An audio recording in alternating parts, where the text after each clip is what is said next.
Okay. Okay, welcome. And it is wonderful to have so many of you here for our book reading tonight, our feature of Push the Water with author Irit Reinheimer. We'll be getting started with our program very, very soon, but just to give you a little bit of basics about the course of the evening. We are really delighted that Irit is going to be sharing some readings and have conversation with us about her book. We're going to begin um, after I introduce her properly, a series of readings, three separate readings that we chose from her book to illuminate different themes that are central in the narrative. And after each, I'll engage Irit in conversation, and before moving on to the next. But please feel free to share your thoughts and your responses in the chat. And if you have specific questions, to put them in the chat. There will be opportunity after the initial reading and conversation for open conversation. So whether it's questions from the chat or someone will raise their hand and unmute, we can engage in conversation that way. And our program will be about until 8:15 Chicago time, so a quarter after the hour, an hour and 15 minutes. And for those who have just arrived, welcome. And if you haven't yet, please introduce yourselves in the chat and let us know where you're joining us from. We always love to know how far and wide our community is that's joining us. Please make sure that you're set to mute so we can keep out those distracting background noises. And we will have captioning is available through Zoom. So just click on CC and you can access captions that way. Okay, so welcome. It is really a great pleasure for me to welcome Irit to our community this evening to highlight and to feature her newly published book, Push the Water. I'll be posting a link to the website for the book a little bit later for those who are interested in purchasing it if you haven't already. Um, Irit is a good friend. I've known Irit for many, many years, and I'm really, really delighted to be able to bring her to our tzedek Chicago community. I actually met Irit many years ago when I worked at the American Friends Service Committee, and um, we were among the small number of Jews within the larger Quaker, uh, vast Quaker universe, and sort of bonded together with the other Jewish staff people there. But that was a very significant time in my life working at AFSC, and it was really a pleasure to get to know Irit, who worked in the communications department, as I recall, if I'm not mistaken. Yeah, and then we, going forward, collaborated through Jewish Voice for Peace when Irit was on the staff. Irit is now the chair of the board of Jewish Voice for Peace. And so our paths have had the opportunity to cross several times over the years, particularly in regard to Palestine solidarity activism. That's so central to both of us.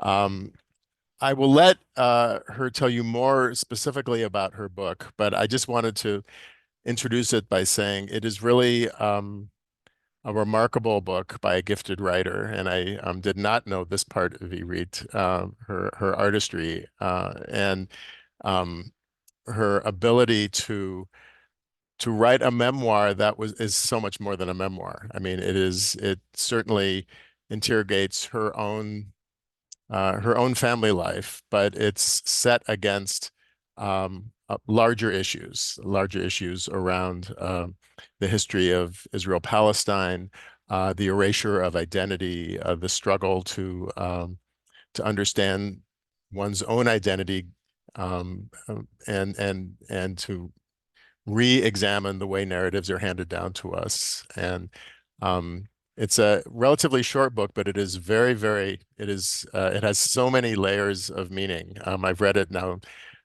twice. I've kept going back to different sections of it because there's so much in it. And Although it was written well before the current moment that we find ourselves in, vis-a-vis Israel-Palestine, I'm finding that much of what she interrogates in her book to be enormously and poignantly relevant to our current moment.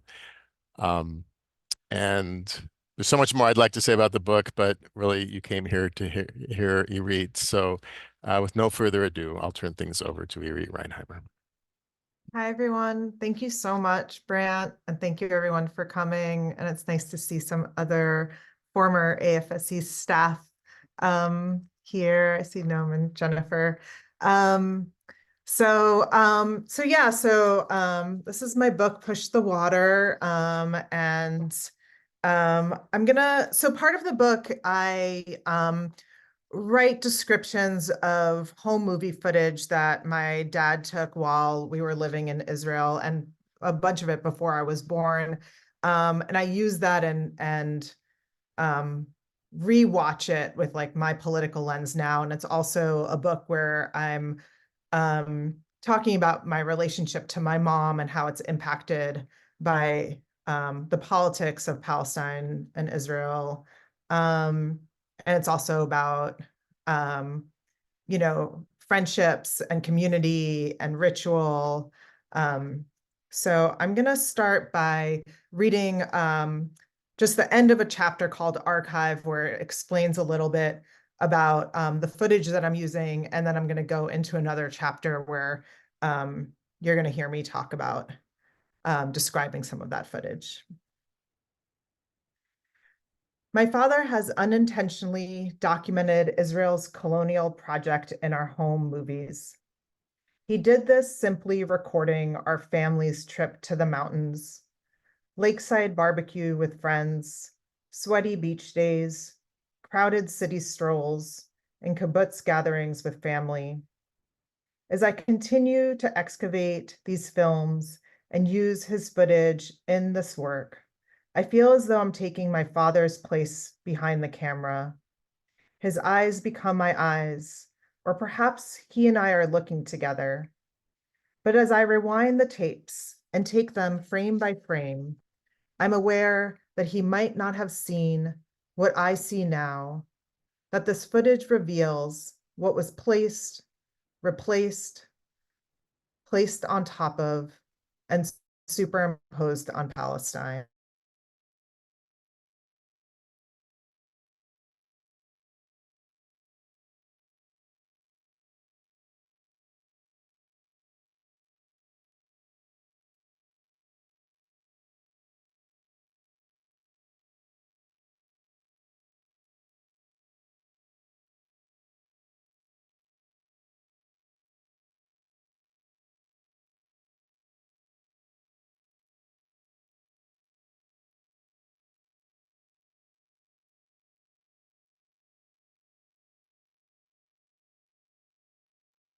Hi, Right? everyone.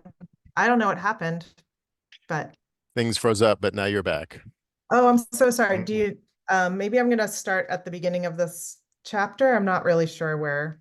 Yeah, you were uh, several sentences in. Okay, my apologies. Okay. All right. Reel 14, my mother, a lot, 1970. You're standing on the sand road wearing a short jumper, glasses, and a light blue hat. A patent leather shoulder bag hangs on your right arm and a plastic woven orange bag on your left. The brim of your hat creates a shadow over your face and chest. You wait and then walk toward us, smiling. As you remove your glasses and turn your head, we see a clip holding back your dark hair. You look proud. The water is still. It must be a lake, but we cannot see where the water hits the shore. There's ships on the horizons. It must be the sea. They look so far away. And you are in the middle, standing atop a paddleboard, a purple, the water a periwinkle blue, and your bikini stark white. The oar is twice your own length in your hands. Lifting your arms, you push the water with the red tear-shaped paddle, propelling yourself closer to us. Your head shifts from left to right as you follow the oar's movement through the water. You're closer and then closer still. Soon the edge of the paddle falls beyond our view and we can see your face. Close enough to see your eyes get small with your smile. Close enough to see individual hairs get dislodged from the clip and moved by the wind. At the shoreline, you sit on the board, leaning back with your arms as support. We can see rocks in the clear water below. You look up at us, your sunglasses hiding your eyes and eyebrows. When you smile, your teeth sit gently on top of your bottom lip.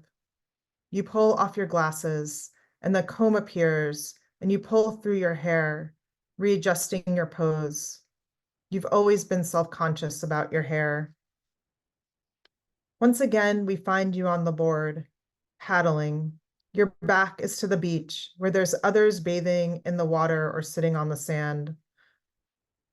A soldier in fatigues is walking along the shore with a man wearing a bright green shirt. You move gracefully, feet planted in the center of the board. We watch, you blush. Beyond the beach, there are hotels 5 stories high. Palm trees line the front. The red chiseled mountains mixed with atmospheric haze makes the harsh desert appear to have a soft purple hue. Later that day, you're back by the road, now wearing a blue knit sleeveless shirt, pink shorts that fall high on your thighs. We scan the rock formations behind you. The hill is reddish, round, with a steep slope to one side. Short desert trees and shrubs line its edges.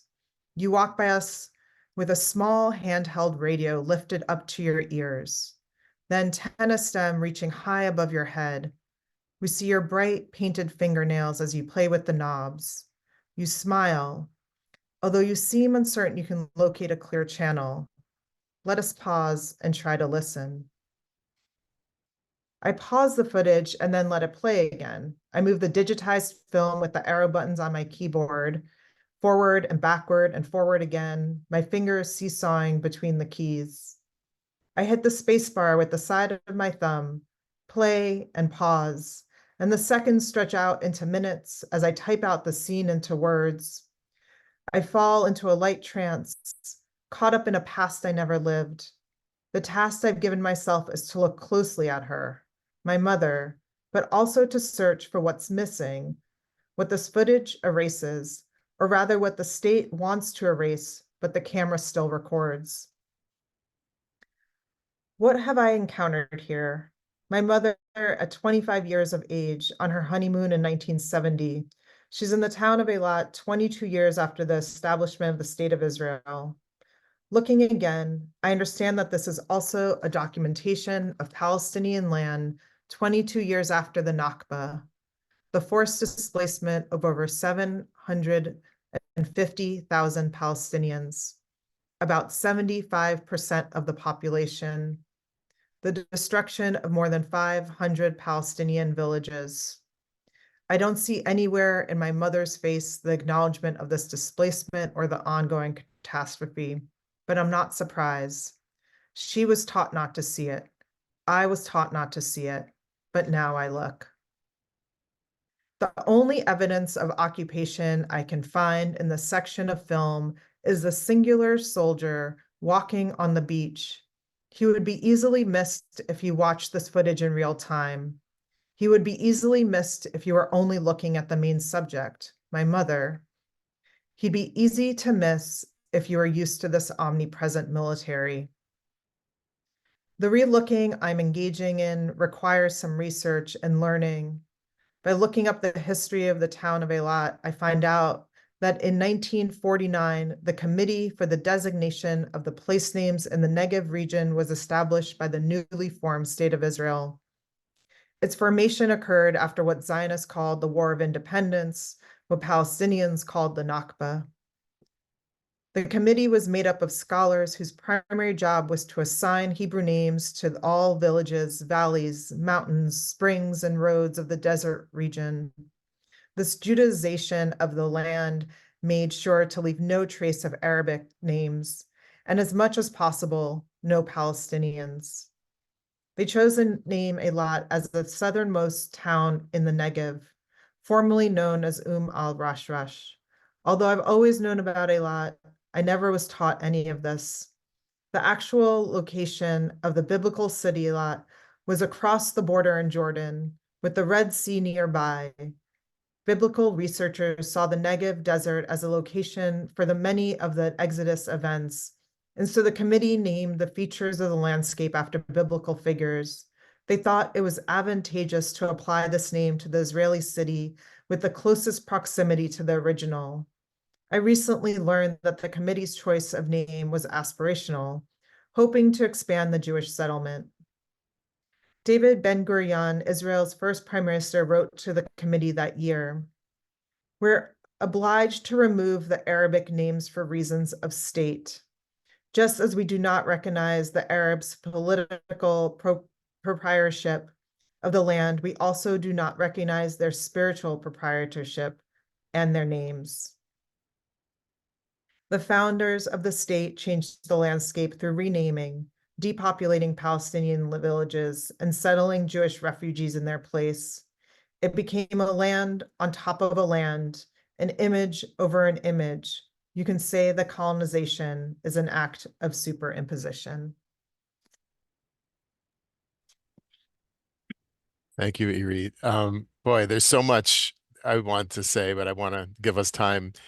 Um, that David Ben-Gurion quote is really remarkable. Particularly the lines, "We do not recognize their spiritual proprietorship and their names." I mean, it's such a bald statement of exclusion. I think we like to think that, the nation state law that was passed in 2018, that things have been getting steadily and worse, but we don't often stop to think, and quotes like that, I think, are really important for us to remember that from the very birth of the state, this kind of exclusion was kind of baked in to the system that Israel was creating. Um, I wanted to ask you just to say a little bit about your own family history, so we can contextualize a little bit of what you're sharing. So, could you say a little bit about your family background and Mhm. your parents, and that can help us understand your Yeah. relationship to them and to this history? Yeah. So my mom was born in Israel, to my grandparents on my maternal grandparents, were part of a Jewish, um, youth group that became settlers who like went to Israel, specifically started a kibbutz called Chafetz Chaim, which was an Orthodox kibbutz, and my mom grew up there. Um, and my dad was, and those grandparents, they came from Germany. And my dad's parents also came from Germany, and they moved to the US. And yeah, and my parents went when my dad did Aliyah, and and then we moved to the States when I was 6. So yeah, so that's just like a very condensed little kind of how I came to be Yeah. and where I came to be. And you use your experience of watching these home movies that your father took, many different home movies. I could relate to that too. My dad was the family archivist. He was Mhm. constantly making Super 8 videos of our family vacations, so that was very resonant for me. But could you say a little bit about your relationship to understanding these issues, both your family history and just history, through watching these videos and the evolution of your Mhm. sensitivity to what was, as you described, what was missing Mhm. from this footage. Yeah. I mean, I got politicized around Palestine when I was 18 or 19 when I was in college. So it's been many years now. And that was in the mid 90s. Um, and yeah, I have like this memory that I think about every once in a while that I was an art student. I was in a ceramics class, and I don't remember how this conversation started, but somebody but this other student, and I don't know if she asked me maybe because of my name, like where I was from, and I said, my name's Israel, my name is Israeli, and she said that she was Palestinian, and I said, "Oh, do you ever go and visit?" And she was like, "I can't." And I remember being so embarrassed and just like did not realize um that, that was just like a very like key moment of just like really not realizing um that many Palestinians are unable to go to Palestine and go visit. Um, and um, yeah, so I feel like there's a lot of just getting involved politically and coming from like anti-war movement and being, just awakened to everything. And that's kind of happened kind of young for me, but you know, and in terms of these home movies, my dad passed away when I was 18. And I started just collecting a lot of like the kind of archive, like, different aspects of his own kind of, just our family memorabilia stuff. And there was all these home movie footage. And I've used them in different ways as a filmmaker, but never like in the context of what they are. And I actually was thinking about making a film and trying to figure out how to talk about these issues through these videos that I have. And this was while I was in an MFA program, and one of my professors was like, these beautiful like 8 millimeter home movies, they're very romantic, they're very mesmerizing. And he's like, it's very hard to feel kind of what you're talking about when we're kind of being very mesmerized by all this beautiful footage. Um, and so um, it kind of happened that I was like trying to make this film. It just really wasn't working out because people were just like getting like, I want to see this. It's so beautiful, like, and I was like, I couldn't actually like talk about the violence that it was covering up. And then the pandemic happened, and and then I also broke my leg, and I just really I couldn't make a film anymore. And so I started to write. And so I think this kind of came out of that of like, and I figured, and after a while, I was like, oh, writing is the best way. Not seeing this footage, not sharing this footage is really a way to really deal with it. And for me to really look at it and really look slowly and really pay attention to it and see what we can see. But really became the best vehicle for talking about what I want to talk about, but also removing the kind of the footage and really gave me a chance to really talk about it. I don't know if that's helpful. Yeah, yeah, no, it's a really unusual way to write a book, to describe a movie that none of us are seeing, but that you're seeing. But you write it in such a cinematic way. I mean, the visuals really do, they're quite powerful. But even that statement that it's so beautiful, your teacher's statement that Mhm. it's kind of a metaphor for just the Zionist narrative, which is, Mhm. so compelling and so mesmerizing and intoxicating for so many people that you can't see the brutal reality underneath it. And that Mhm. is something that definitely came up for me in reading your book. Yeah.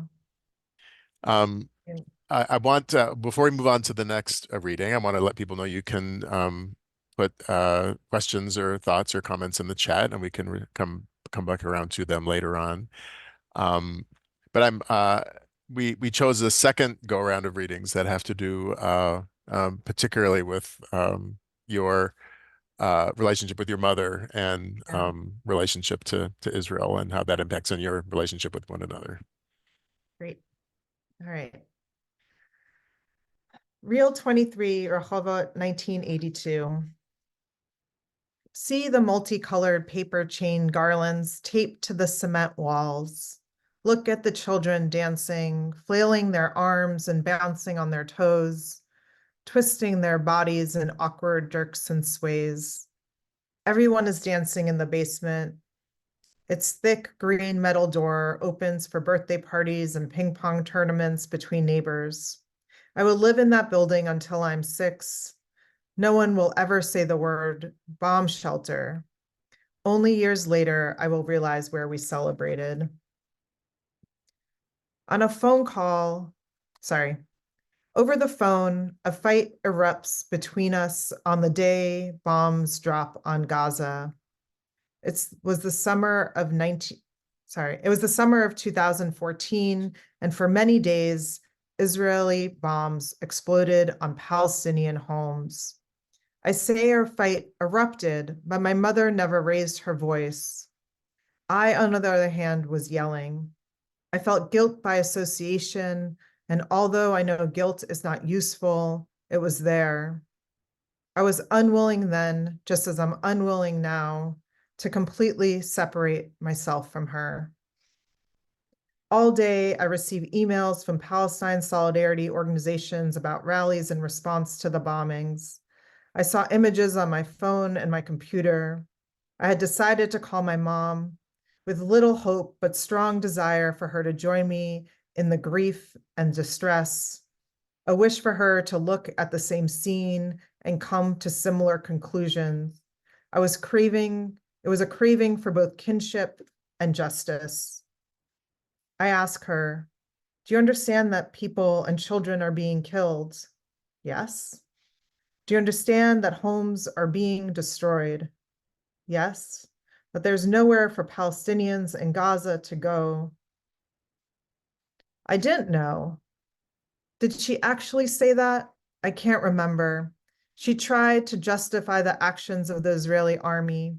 I told her that she was not allowed to say there were grounds for this bombing.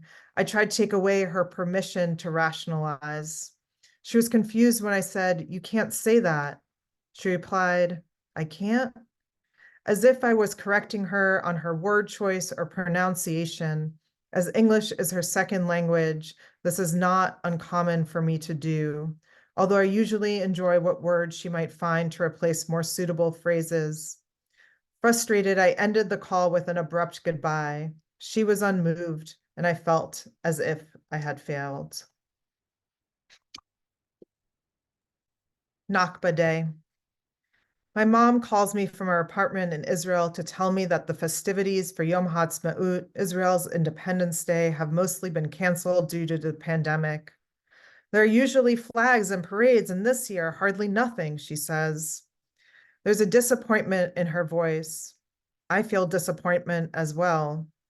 My disappointment is her attachment to the state.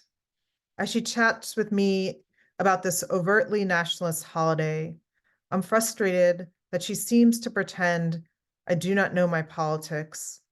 She seems to pretend not to know my politics. She has done this before, as if I had never before shared with her my thoughts and beliefs. Her typical response to me criticizing Israel is, "I wish you cared for Jews more." For her, there's no separation between the state and being Jewish. If I challenge her dedication to the state, she says, "I have to. It's my country." She feels bound to it. I'm trying to figure out if this is her denial or else her desire for me to feel love for the state, or maybe it's her memory loss. If it's a symptom of her cognitive deterioration, I can add this to the things my mother no longer remembers about me. If it's not, maybe she thinks my love for her extends to her nationalism. In moments like this, when my relationship with her feels strained by our beliefs, I think about my friend Shivani, who said we're always compromising under capitalism. I understand this to mean that even those of us who want to dismantle the current system can't fully live outside of it. It helps me recognize the dynamic in my relationship with my mother as a negotiation of our circumstances and our beliefs. Before we get off the phone, she says, Yom Ha'atzmaut Sameach, Happy Independence Day, with complete sincerity. I'm sure she thinks this is harmless, but the emails I received today remind me that while my mother celebrates Yom Ha'atzmaut on May 14th every year, today is the 15th, Nakba Day, which commemorates the mass displacement of Palestinians and the loss of their land. My mother would most likely say she's not political, but neither of us have a choice. This is not a neutral situation. Years ago, during a fight, she said to me, "Stop asking for my approval. I will not like everything you do, and I don't need you to like what I do." This was a turning point in our relationship. She doesn't need to like what I do, but I would feel more comfortable if I liked what she did. I can't accept her commitment to believing in the benevolence of the state of Israel to Zionism. I don't approve of her inability to imagine the harm and violence of the state. I don't approve, and she is fine with that.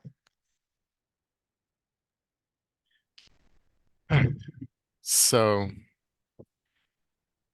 I'm glad you chose that part. This is one of my favorite parts of the book, because you go right to the core of the relationship here. And I'm sure there are many people here who are thinking about this too, and just the in particular in this current moment, which it's hard to hear you describe 2014 and just, consider how deeply resonant it is, but just in such a much more heinous way, in what we're experiencing right now. But one of the things that I've been finding, I've mentioned this to you before, you read, is that I'm doing a lot of what I'm calling political pastoral counseling with people and their family relationships, and that they've always been fraught. And I really liked what you said about,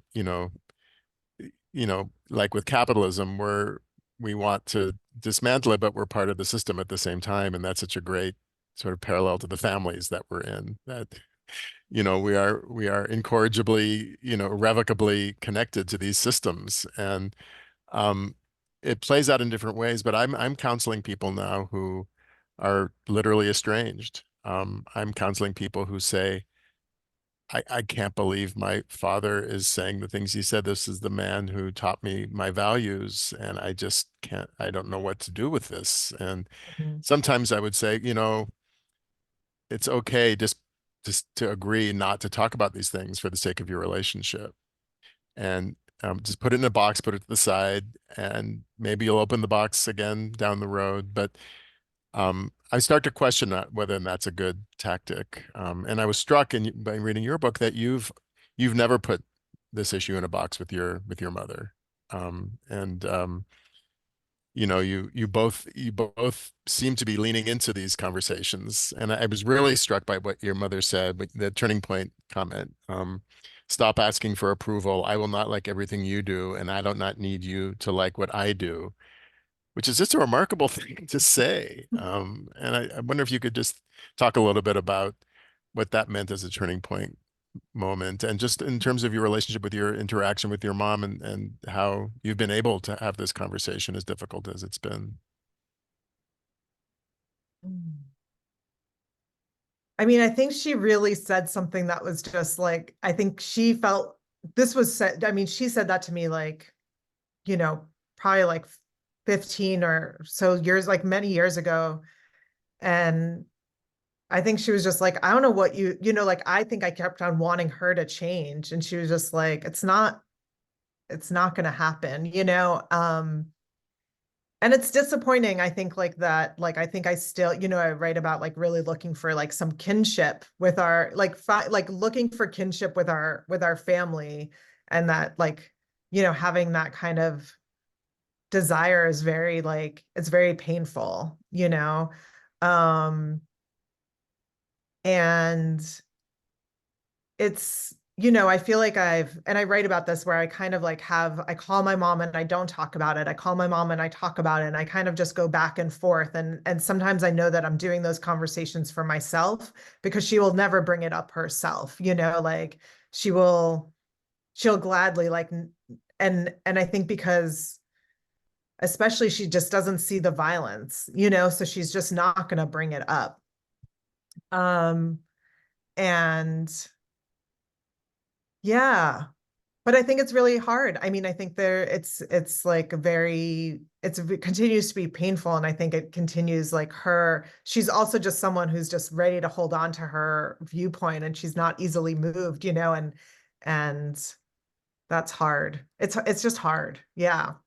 But I think it's also that I need sometimes to say it for myself. Like I'm not saying it to change, but I need her to like, I think there's a way that I don't want to be invisible in what I believe. And so I need to bring it up for myself, knowing that she's not going to agree with me. Right. And I think sometimes what estrangement means is when the one person wants the other person to change so much that if they're unable to, they can't have that relate. They have to walk away. It's Mhm. either change the future of this relationship is dependent on the other person changing, and that can be often mutual, and Yeah. it's quite tragic. But um, at any rate, why don't we move on to the Okay. next reading? And this was one that I really struck me, and I was hoping that you would add to the program. So, the All right. Passover This was Satyrs. okay.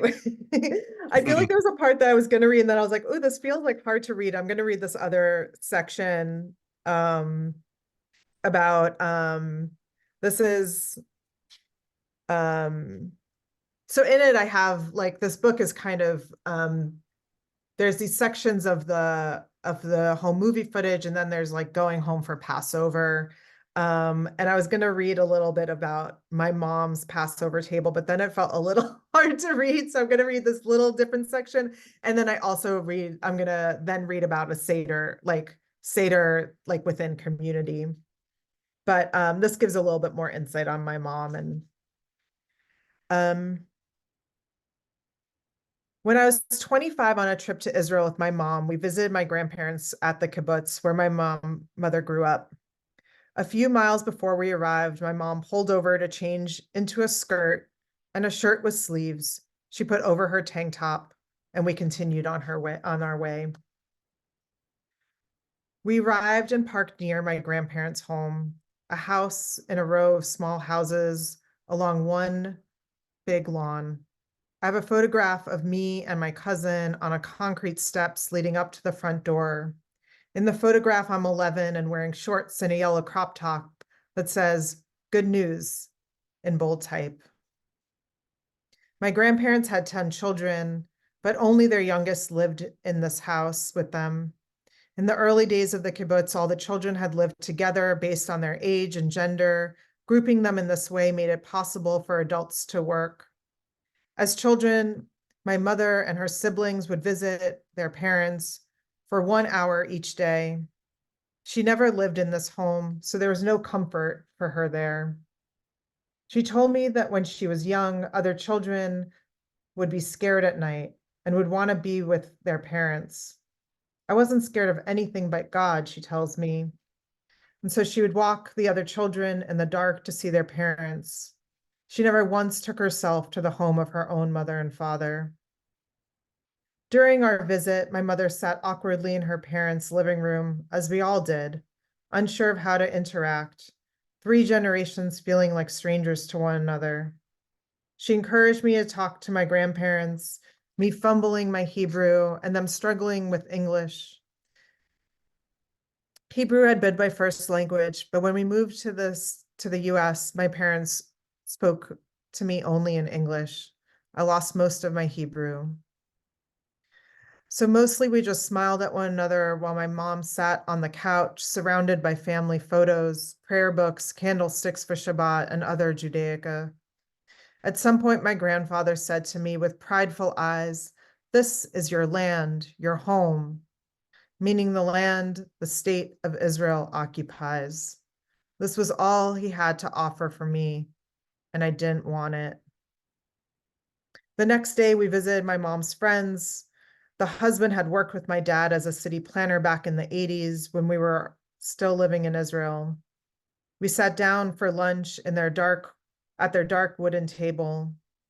There were jars of olives and pickles and piles of thick pita bread, tahini with sprinkle of paprika, soft white cheese in a bowl with salad, quarter-inch chopped tomatoes, cucumbers, onions, and parsley dressed with olive oil and lemon juice.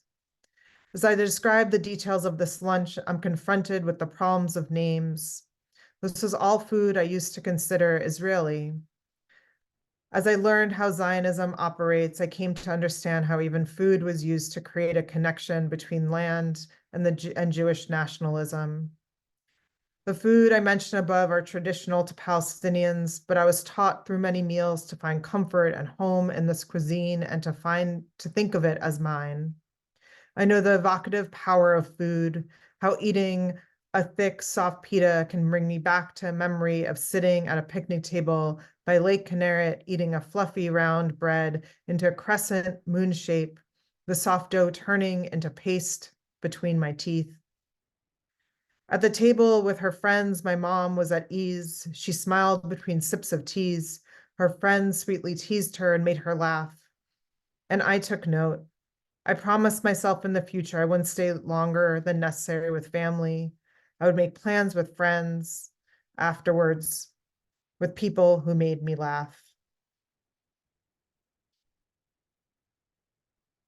This is second Seder. In my early 20s, I started having Passover Seders with my friends. For us, being political meant everything was up for question. We had a lot of questions about what this liberation holiday could hold. So with the support of books, elders, and each other, we rewrote and reinterpreted as much as we could. The Haggadahs we created were photographed and stapled together and much longer than we would ever get through. They included additional blessings, transliterated in multiple languages of the diaspora, feminist reinterpretation of the Passover stories, and poems about collective liberation and justice. We wanted to find ourselves in the story of Passover. We wanted this holiday to hold our political aspirations, to claim our right to care for a shared world. As much as this was an attempt to untangle ourselves from our Jewishness, from Zionism, untangle ourselves from our Jewishness from Zionism, we were making up for lost time and lost connections. We were learning and unlearning, questioning and questioning. We asked each other to lead, to be okay with not knowing what we were doing. We would stumble together through the Haggadah, some mouthing unfamiliar words, some boldly saying them out loud.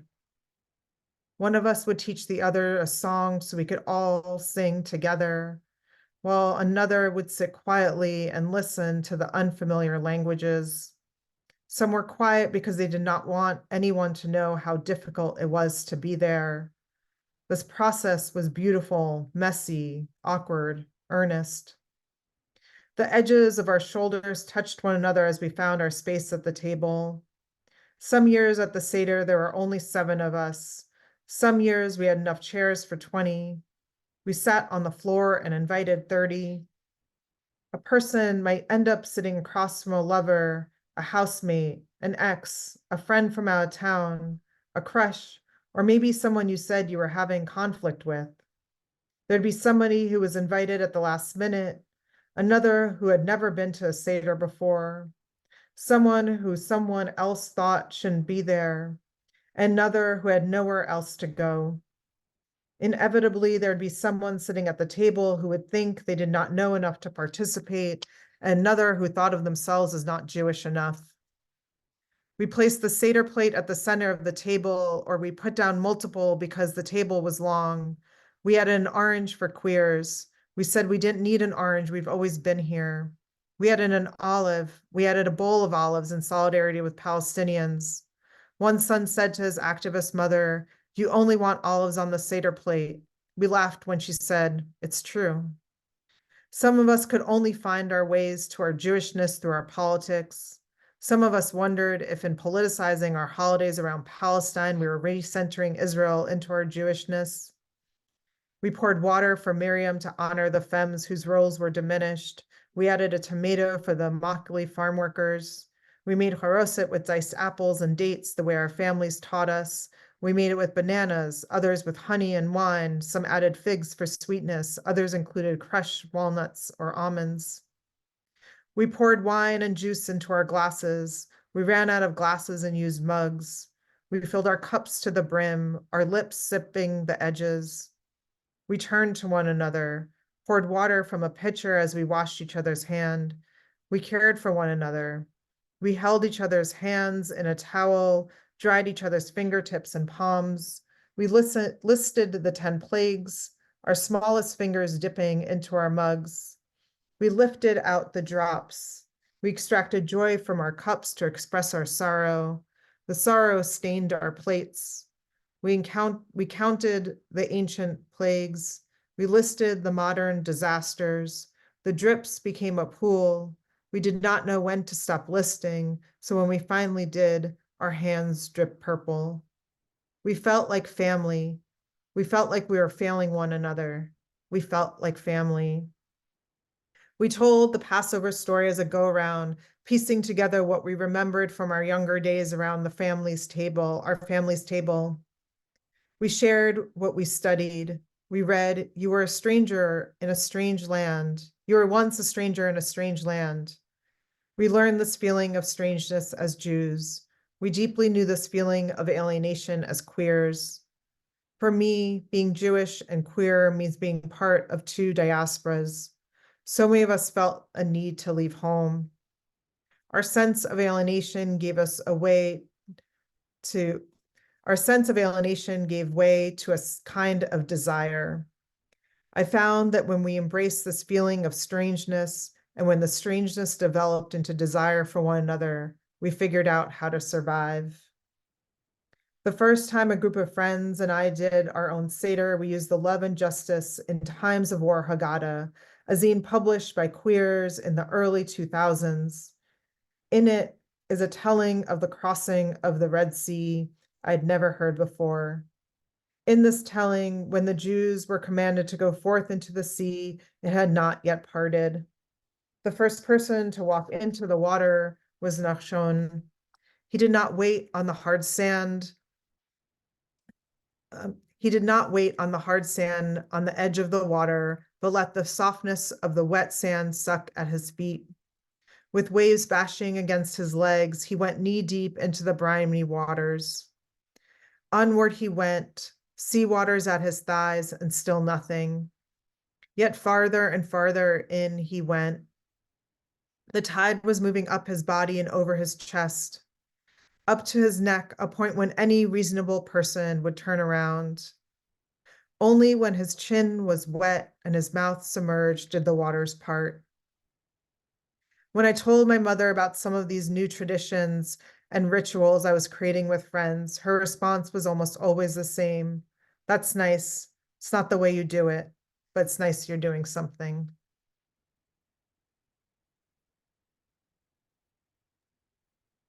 Thank you.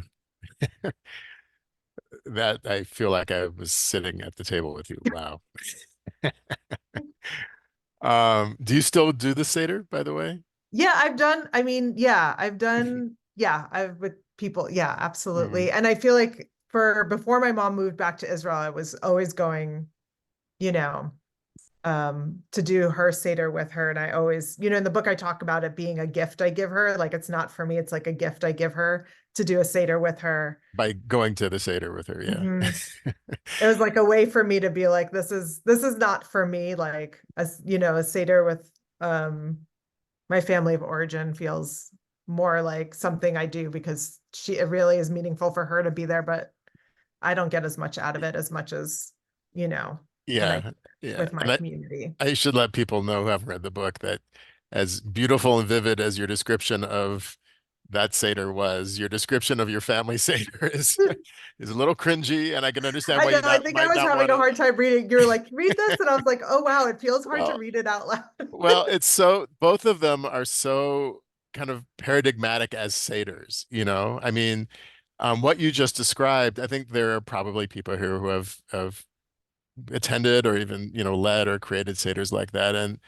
Um, and they're quite amazing. And, in some ways, what you were describing, like the very beginning, you were talking about we just ask questions and ask more questions. And that's really what a satyr is, Mhm, and it's, I don't like to throw the word authentic around, but there is something authentic about just spending a mhm, night asking questions. And but I think many of us, the family of origin Seder, not everybody here, but there are some who I can certainly, when I read the cringy Seder, it definitely brought back memories for me.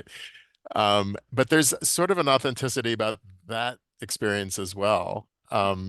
You know, it- so I wanted to ask you, how why do you think that experience didn't just send you running away from Judaism? I mean, how did you end Oh, up, setting your own table and yeah. so to speak?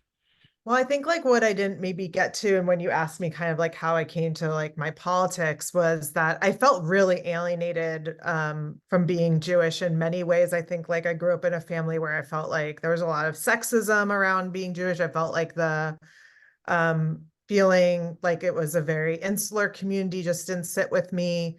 And I didn't really feel connected. And so I felt very actually really wanting a lot of separation from being Jewish. And then actually, when I started doing work around Palestine, like many of us who are Jewish, like say, like I'm a Jew against, like against the occupation. And I was like, if I'm going to start, and I think as I was saying that, I was like, oh, it feels very strange to all of a sudden use this identity only in this context, but feel very um, distant or actually have a lot of bad feelings about this identity outside of it. And so it really took many years of being like, well, I actually have to figure out how to be Jewish if I'm going to say I'm a Jew against the occupation. And so I think like over many, many years in different ways, um, me and a friend made a documentary called Young Jewish and Left that came out in 2006. And that was like, we went out and interviewed 50 leftist Jews. And that was like part of me being like, what does it mean? I never even conceived that there was like a Jewish left growing up the way I did. And so I think there's like, in some ways, doing Palestine solidarity work really forced me to really figure out what does being Jewish mean outside of that, like, um, and yeah, so Yeah. Um, and I want to remind people, if you have any questions, you can put them in the chat, but we'll be pausing in a little bit to give folks the opportunity to ask questions out loud. But what you're saying actually reminds me of one of the many questions that uh, was kind of fit into your description of the Seder, and that was the question of whether by talking about our anti-Zionism and Israel-Palestine is still centering Israel, just in a different way. And I was wondering if you had any thoughts mhm. about that. We at SEDEC Chicago and in our greater Jewish anti-Zionist community, we talk a great deal about this. And um, it's I have definitely my own thoughts, but I'd love to hear yours. Yeah, and I'd love to hear yours. Yeah. I mean, I think what I tried to do in the book and in different ways, and we can't read the whole thing, obviously, but just like to have moments where I'm like talking about Jewish ritual outside of Palestine and really like that I really try to think about when I, and Jessica Rosenberg is a good Rabbi Jessica Rosenberg is a good friend, both of us, and we've had many conversations and just being like, when I can have a Seder where Palestine is not the focus, and if I'm bringing my community together, we talk about politics, and it's like the politics are there. Also, like within our tradition, there's so many things that are there without us having to like force the politics into it. And that through different interpretations, we can have the conversations we want to have. And I think that there's doing, if we were going to do like a public Seder, like that might be very different, but in our private, like, what does it mean to, yeah, I do have a concern about the reinforcement of like centering, or thinking about, like someone told me how like a non-Jew went to like, like a Seder with a bunch of like, anti-Zionists and thought that's like, oh wow, it's so strange you have a holiday that's all around Palestine, and it's just like, oh no, like, it becomes like very like it could become very confusing if all like like all our holidays are about, but I think like those of us who are political, like all of it can be in there without us forcing it in there. And I think there's like a usefulness of doing like a Seder in the streets or like different rituals in the streets and using a ritual in protest. But I think that those can be two different things that we do. Yeah, for sure. And I feel that way too. I think there's a big difference between a Seder in the streets and a Seder in the home. And I think they're both valid. You know, and I think it's a dialectic, this issue of centering Zionism. Because I think, right, we don't want to give primacy of place just in the opposite way to Zionism, but at the same time, if you just ignore it, and remain aloof from it, then what does that say? Hmm. It's like the difference between anti-Zionist and non-Zionist in a way that non-Zionist just says what you're not, but it doesn't say anything about what you are. And anti is a statement about, no, we recognize that this is a systemic Hmm. oppression that we want to transform. And, you know, I think when at SEDEC, when we decided to become anti-Zionist, we had long congregational meetings about this, and this question of centering Israel came up. And I think one of the big takeaways from that was that it's important to call yourself an anti-Zionist Jew, but that's not all we are. Hmm. And that what does Judaism beyond Zionism look like? Exactly. And you're gonna have to hold both of those things and keep them in front of you, and they're going to be in tension. They're always going to be in tension. There's no other way around it. But for us at least, they both need to be present. Yeah. To be present. Yeah. Yeah, I feel like the Judaism beyond Zionism is so important to talk about, and just I want to hear other people's thoughts and ideas, and just thinking about, for me, I feel like slowly, as like, part of like unlearning of Zionism is seeing how much it's embedded so much in all this, all like in our culture. And so making sure that we create a culture, and when we're asking people, we're asking other Jews to kind of become, to have criticism, or to like, become anti-Zionist, or like leave Zionism in a way. We want them to have a culture to come into, and a culture beyond Zionism. And I think that that's why it's important to kind of have this mix of, sometimes we are doing ritual as protest, and sometimes we're doing ritual for, as our practice. Yeah, for our nourishment. Yeah. Um, I loved the person who said, I can just have just olives on the Seder plate. Like it's like all Palestine all the time. That's our Judaism. The other thing that occurs to me though, in this current moment, the idea of not saying, well, I'm not going to center Israel is just unacceptable. I mean, Hmm. that's the thing. And that's Yeah. the challenge right now. I mean, I will tell you, I read about these synagogues that are just doing their regular programs that they always do. And there's a part of me that it's like, no, we need to No, be screaming to the high heavens and the genocide. That's all we need to be doing right now. And, exactly. the kind of the non-approach just doesn't cut it. And I think that in this moment, it's just so clear, that how, Absolutely. and that and what it's going to look like going. I mean, we don't know what it's going to look like going forward. It's hard to imagine anything after at this point, but um, Yeah.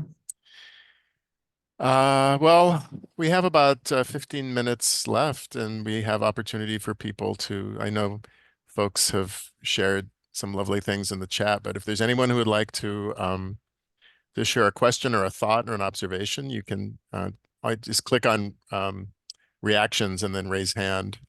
And we'd love to hear from you if there's anything you'd like to say or any questions you have for Irit or things if you've read the book, things you read in the book that you'd like to lift up.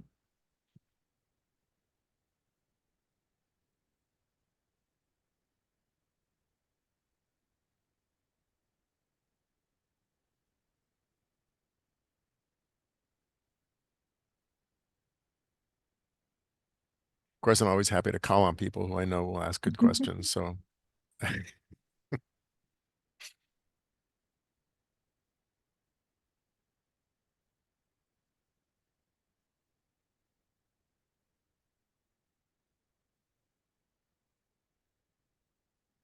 okay, let's see. We have Jason and Liza are asking, I'm wondering about resources for doing the kind of Seder you described. Ah, that's a good question. And then after that, we have Hmm. Elaine.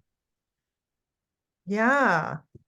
Grant, do you have, I mean, I think that there's like, Yeah, well, if you go to the JVP website and go yeah. on spiritual resources there, especially for Passover, there is a Mhm. ton of stuff. Yeah. Um, I feel like, yeah, I yeah. would say that the Love and Justice Haggadah you can find on the internet still and has like, it's really has a lot of like resources, like a lot of just reinterpretations.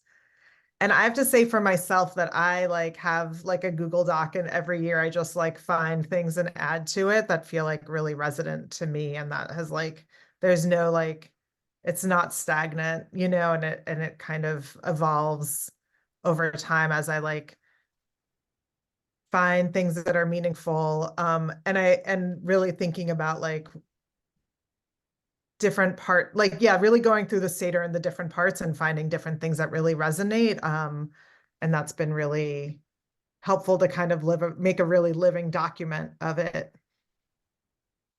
Yeah, every year there's more and more amazing stuff being written. And a lot of it just in grassroots communities, just similar to the what Irit was describing, just ad hoc seders of people getting together and writing their own. Mhm. But I'd be happy to be a resource offline for anyone who's interested in starting their own file.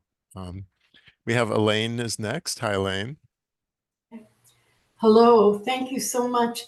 I'm really wanting to see the home movies. I'm sure the book is wonderful. I'm going to get it, but I really think that it's a very special archival document, and that in somebody who isn't you might find things in there that are like revelatory because they never. What comes to mind is the idea of the soldier walking on the beach, which seems so normalized in Israeli society that there's just going to be a soldier there holding a gun, probably, unlikely, But the other thing was language, is because you talk about Elat, and I had a friend who went on and on about Elat stone, which is a kind of malachite, and I had no, and he said it was coming from Israel, and I have a ring from it. And for me to realize that Elat is not what it was called under Palestine is kind of like, it's just another layer of the onion skin being peeled off. Taking note, has anybody done a map that shows both names side by side? Is that available, Rabbi? Yeah. But anyhow, I really like you to try to deal with the film part too, because I don't know, it sounds like you've got an amazing archive there. Yeah. At this point, I feel like not, like it's really interesting, like you say, like that scene with the soldier, and I'm like, really, if you just watched it in real time, it's like you would not, you know what I mean? It's really the slowing down of the video, and it's interesting whether I do something with the videos that kind of like slow things down and show these parts, but in some ways, like these are family home movies that are very like family on vacation. Like I am slowing it down to kind of like, like the birthday party in the bomb shelter. It's like it is like less than like it's maybe like 30 seconds. Like it's also 8 millimeter. It's like people, like it was never shot for very long. So it's like, um, so I think like I'm really slowing it down by describing it. And if you saw it, it would just go by really quickly. But at this moment, I think that there's something interesting about the desire to have something and not having it, which is also feels like very much like some practice of for me of like, or for, I don't want to speak to anyone, but I like for everyone, but I think like, you know, this this this desire to have and like what happens when we just don't get to have it, you know, um, is really interesting to me in terms of like Zionism or having access. But yeah, but I know like many people have been like, oh, I'd really like to see this. And I'm like, oh, and as of right now, my feeling is that this is a little bit of an archive of violence and that I don't want to share it. Um, but maybe I will think of a way to do it that makes sense at some point. And so I appreciate you just bringing that up and your desire. And yeah, and there are, and just like in relations to maps, I feel like there's a few organizations that have made maps that I don't know, I can't think of one off the, like, I feel like there's definitely a bunch out there. Yeah, Zochrot is an Israeli Yes. organization that Mhm. has mapped and actually tries to, although I think probably in the current moment they're um, somewhat embattled, but they will take you on tours and they'll put up signs and spots where villages used to Mhm. stand, et cetera. And Exactly. there's also a great book I highly recommend called All That Remains. And it's just this archival book by Palestinians where they just map every community that was lost in the Nakba and based on oral testimonies and the names of them, what they were like before the Nakba, what happened during the Nakba, what remains of them now. And it's there's also a website, Palestine Remembered, that in Mhm. real time is being updated. So And Zohor those, has a bunch of testimonials of people from different village and cities. Yeah. yeah, Actually, there's a really lovely film called the Village Under the Forest. I think about the it's called. JNF. Yeah, yeah, Oh, yeah, it's really revelatory yeah, for all of us who put our little nickels and dimes in those little boxes in Sunday school for yeah. buying to plant trees. It was really a flip. But I have a feeling that your film footage is is important. Maybe Thank not you. now, you need to enjoy the book, but you might come back to it sometime. Yeah, Or someone will come up to you and want to work with you on it. exactly. Yeah. I will say, as someone who read the book and did not see the film, is that Irit does a really wonderfully poetic cinematic job of describing them, probably in a way that's even more powerful than they actually are. Because we're reading them through your eyes, through Hmm. your experience. Whereas if we came to them and we didn't have that association with them, it might not be we would not Hmm. experience them in the same way. Yeah. I see a question from They, this, Jennifer also. Oh, sorry, go ahead. well, I was just going to say this, the idea that you have your birthday party in a bomb shelter. Yeah. That is also that there's the kind of violence that Israel imposing on Palestine. It's an amazing image. Good, Yeah. Hmm. Yeah. very good. So Jennifer asks, hi, Jennifer. Has the present moment changed how you look at your work? Is there an addendum you might want to add to your book?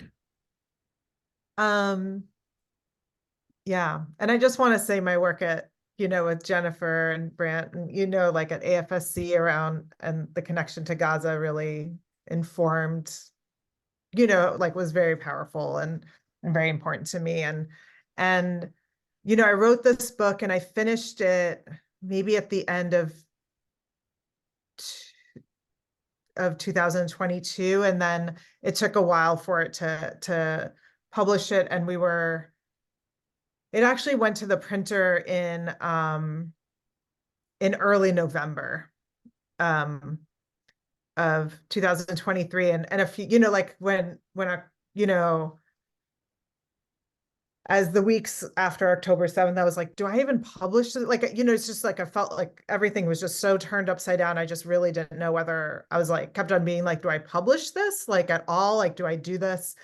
So there was questions around that, but I think actually the book and like the book is also like kind of me asking this question. My mom moves back to Israel in 2020, and I'm asking kind of like, do I go and visit? How do I visit? How do I deal with visiting? And I finished it before I visited her.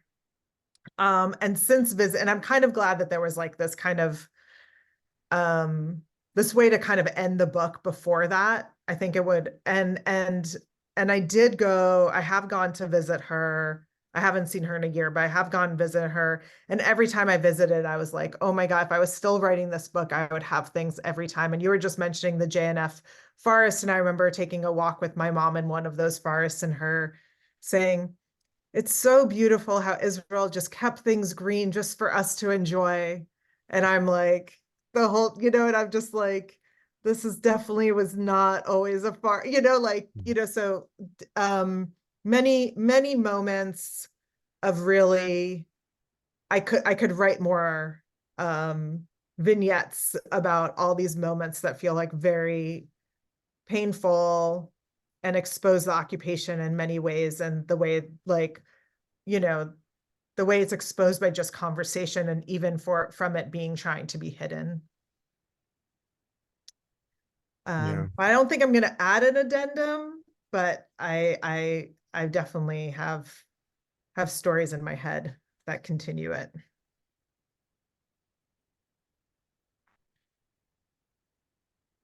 Thanks. Yeah. No, I'm glad you chose to publish it. I mean, I think it definitely it it's an important book in any event, but I think in this moment, I think it has great relevance. For on so many levels, the issue of erasure, both symbolically and literally and physically, and just this, as I said before, the struggles that so many are having just to maintain relationships and in this moment, and seeing very, very poignantly how difficult and sometimes even impossible it is to